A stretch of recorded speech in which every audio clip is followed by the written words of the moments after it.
আসসালামু আলাইকুম। কি অবস্থা, সবার কেমন আছেন?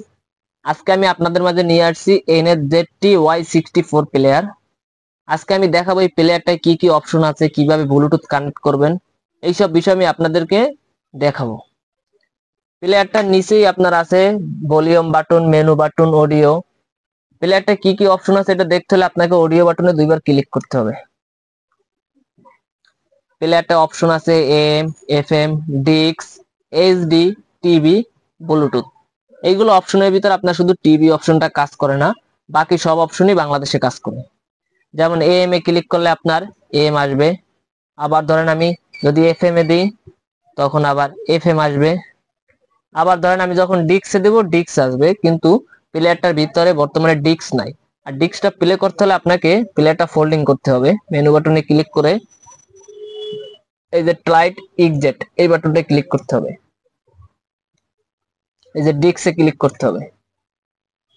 এই যে প্লেয়ারটা ফোল্ডিং হচ্ছে, এই যে এইটা হলো আপনার ডিক্সের জায়গা।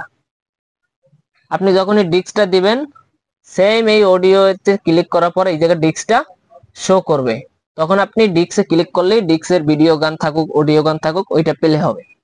আবার আপনি যদি এইচডি কার্ড দেন, সেম এইচডি কার্ডে অডিও ভিডিও যেটাই থাকুক না কেন, আপনাকে সেম প্লেয়ারটা ফোল্ডিং করতে হবে, অডিও এইচডি তে ক্লিক করতে হবে। তারপরে এই যে আপনার এটা হলো এসডি কার্ডের জায়গা, অডিও এসডি কার্ড। এটার ভিতরে আছে সফটওয়্যার এসডি কার্ড, এটা হলো আপনার প্লেয়ারের সাথেই থাকে। আর অডিও এসডি কার্ডটা আপনার অডিও ভিডিও যেটাই দিবেন ওইটি এই প্লেয়ারে প্লে হবে। এসডি কার্ডটা দেওয়ার পরে আবারও সেম আপনাকে একই অপশনে দিয়ে এই জায়গায় এসডি কার্ডে ক্লিক করতে হবে। আর টিভি অপশনটা আপনার বাংলাদেশে সাপোর্ট করে না। এখন আসি ব্লুটুথ। ব্লুটুথ কানেক্ট করতে হলে ব্লুটুথে ক্লিক করতে হবে, তারপর এইটাই ক্লিক করতে হবে, তারপরে এটাই ক্লিক করতে হবে। এখন আপনি যে কোনো মোবাইল থেকে যদি সার্চ করেন, আপনার মোবাইলে ব্লুটুথে গিয়ে সার্চ করবেন, দেখবেন যে কার মাল্টিমিডিয়া লেখা আসছে।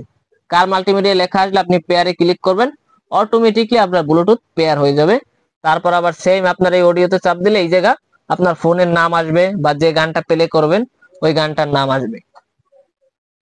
আবার যদি আপনি ব্লুটুথ আরো একটা ফোন কানেক্ট করেন, এই সেম প্রথমটা দিয়ে কানেক্ট করবেন। আবার যদি রিমুভ করেন তখন এই 2 নম্বরটা দিয়ে রিমুভ করবেন। 2 নম্বরটা দিয়ে যেটা রিমুভ করবেন ওইটার উপর ক্লিক করবেন, বামেরটায় ক্লিক করবেন, অটোমেটিকলি ওইটা রিমুভ হয়ে যাবে। সো এইভাবে আপনারা প্লেয়ারটা ইউজ করবেন। আজকের ভিডিওটা এই পর্যন্তই ছিল। আশা করি সবাই ভালো থাকবেন, সুস্থ থাকবেন। আর আমার ভিডিওগুলো ভালো লাগলে আমার চ্যানেলটাকে সবাই সাবস্ক্রাইব করবেন। ধন্যবাদ।